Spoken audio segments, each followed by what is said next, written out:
चलिए अब हम लोग सीखते हैं बहुलक। ठीक है, बहुलक कैसे हम पता लगाएंगे कि इसमें बहुलक कौन है? जो संख्या सबसे ज्यादा आता है। ठीक है, तो यहाँ हम देख रहे हैं 3 जो है एक ही बार है, तो ये नहीं हो सकता है। चलो दूसरा 5 देखते हैं। 5 1 2 3, सबसे ज्यादा कौन संख्या आया है? 5। ठीक है, 3 बार आया है। और जो संख्या सबसे ज्यादा अधिक बार आता है उसी को हम क्या बोलते हैं? बहुलक। बाकी कोई ऐसी संख्या नहीं जो 3 से ऊपर आया है। तो हम उत्तर क्या देंगे? 5। ठीक है, तो इसका उत्तर हम लिख दें 5। इसमें देखिए जरा, सबसे ज्यादा कौन अंक आया है? यहां देखिएगा 4, तो 4 2 बार आया है। 1 यहां, तो 2 हो गए। चलिए और 6 को देखते हैं, तो 6 एक ही बार। 3 को 1 2 3, तो सबसे ज्यादा कौन है? 3। इसका मतलब इसका बहुलक कितना हो जाएगा? 3 हो जाएगा। ठीक है, इस तरह से हम बहुलक को निकाल सकते हैं, लेकिन अगर ये वर्ग अंतराल देता है तो इस तरह से नहीं निकालेंगे। ठीक है, चलो इसको पहले नोट करो।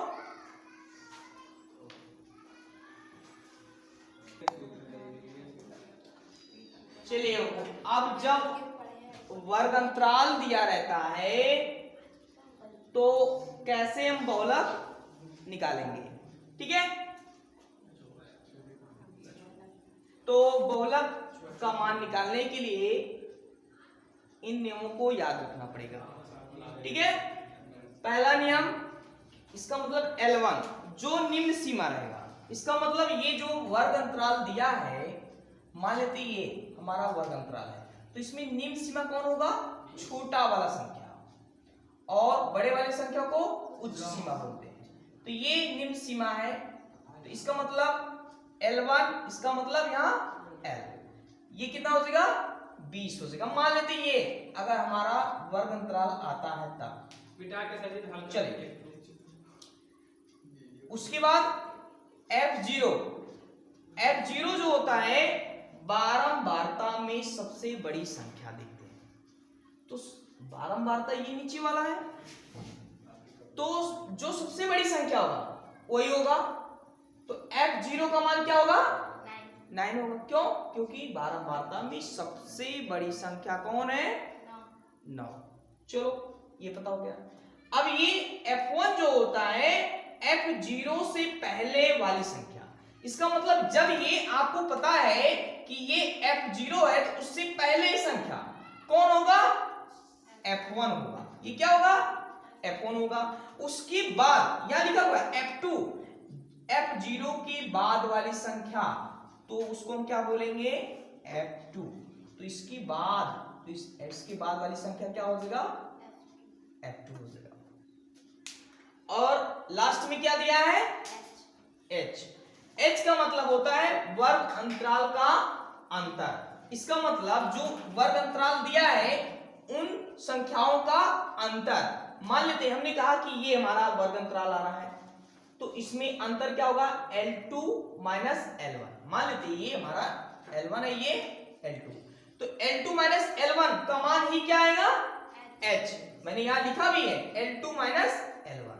ठीक है, और बहुलक का जो सूत्र होता है L1 या L भी लिख सकते हो, plus F0 minus F1 by 2 F0 minus F1 minus F2 multiply H हो जाएगा।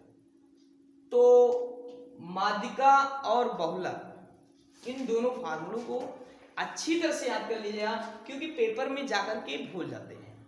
ठीक है, थोड़ा सा अंतर है, ये निकालने के तरीके अलग हैं, और देखने में तो ये वर्ग अंतराल और बारंबारता दोनों सेम दिए रहते हैं। ठीक है, इसलिए बच्चे भूल जाते हैं। तो इसको अच्छी तरह से याद कर लीजिएगा, कम से कम 2-2 3-3 क्वेश्चन सॉल्व कर लीजिएगा।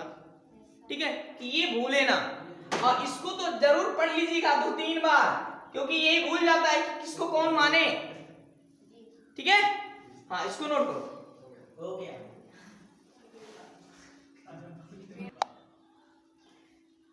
चलिए अब इस क्वेश्चन को हम कैसे सॉल्व करेंगे। ठीक है, अब इस तरह से क्वेश्चन आपके पेपर में आएंगे।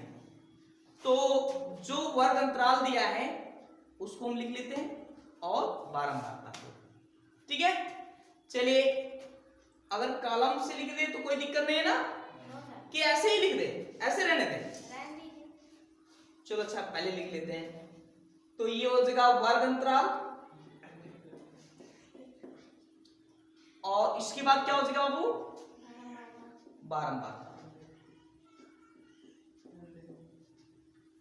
देखो बहुलक निकालना तो ये दिमाग में रखना कि संचयी बारंबारता नहीं निकालना है, नहीं तो उसमें भी संचयी बारंबारता निकालना शुरू कर दो। तो ये वर्ग अंतराल है। चलिए बोलिए 15 से 20, 20 से 25, 25 से 30, 30 से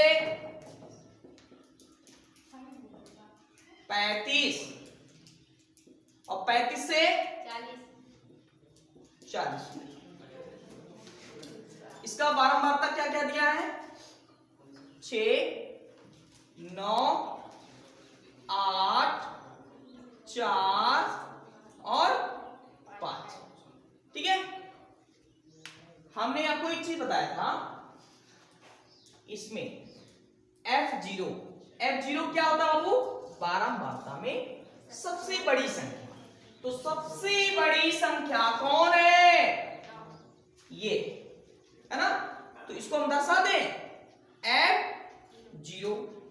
और फिर मैंने लिखा है कि F1 का जो मान होता है F0 से पहले वाली संख्या, इसका मतलब ऊपर की संख्या।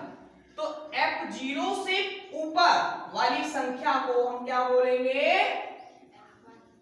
F1, है ना। उसके बाद मैंने लिखा F2। F2 जो होता है वो F0 के बाद वाली संख्या होता है। तो इसका मतलब नीचे की संख्या, बाद का मतलब नीचे की संख्या। तो ये जो होगा वो क्या होगा? F2 होगा, और ये हमारा F1 है।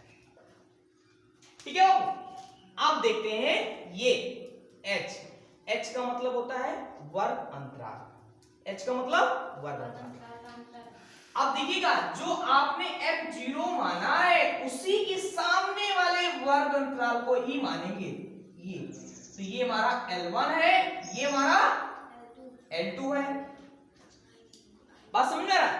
और इन्हीं का अंतर ही हमारा H का मान होगा। ठीक है बाबू, तो यहां मैं लिख दूं H बराबर 25 में से 20 घटाएंगे 5। इसका मतलब H का मान कितना है बाबू? 5। बाकी सब मान निकल गए, अब सूत्र में रखेंगे। ओके, चलो ये हो जाएगा L1 या L भी लिख सकते हो, क्योंकि हमने L को क्या माना है? L1, और ये निम्न सीमा होता छोटका संख्या। तो ये हो जाएगा प्लस, और ये हो जाएगा F0 माइनस F1 बाई कितना? 2F0 minus F1 minus F2 multiply कितना? H। सब का मान रखते। L1 का मतलब छोटका, तो छोटका संख्या कौन है? 20, और F0 का मान कितना? 9, और F1 का मान कितना बाबू? कहां गया? ऊपरा बैठा हुआ ना। चलो, और ये 2F0 का मान कितना? 9, और F1 का मान कितना? 6, और F2 का मान कितना? अरे नीचे बैठा ना F0 के बाद का, तो ये हो जाएगा 8, और मल्टीप्लाई कितना? H का मान 5 हो जाएगा, है ना। इसको सॉल्व करते हैं। 20 प्लस इसको घटाएंगे 3, और ये 2 9 18, 2 9 18, है ना।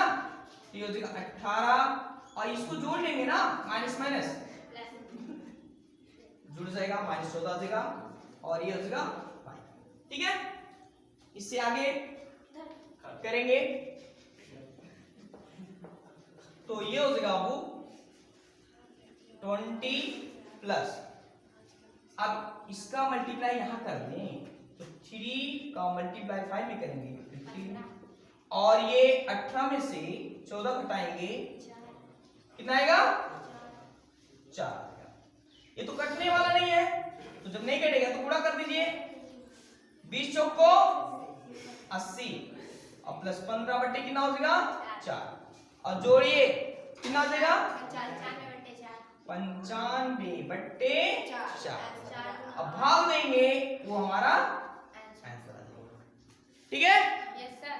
तो ये क्वेश्चन इस तरह से हम आपको देते हैं तो क्या लगा ले जाओगे? यस सर, बिल्कुल। चलो तो इसको पहले नोट कर लो और उसके बाद मैं क्वेश्चन दे रहा हूं। ओके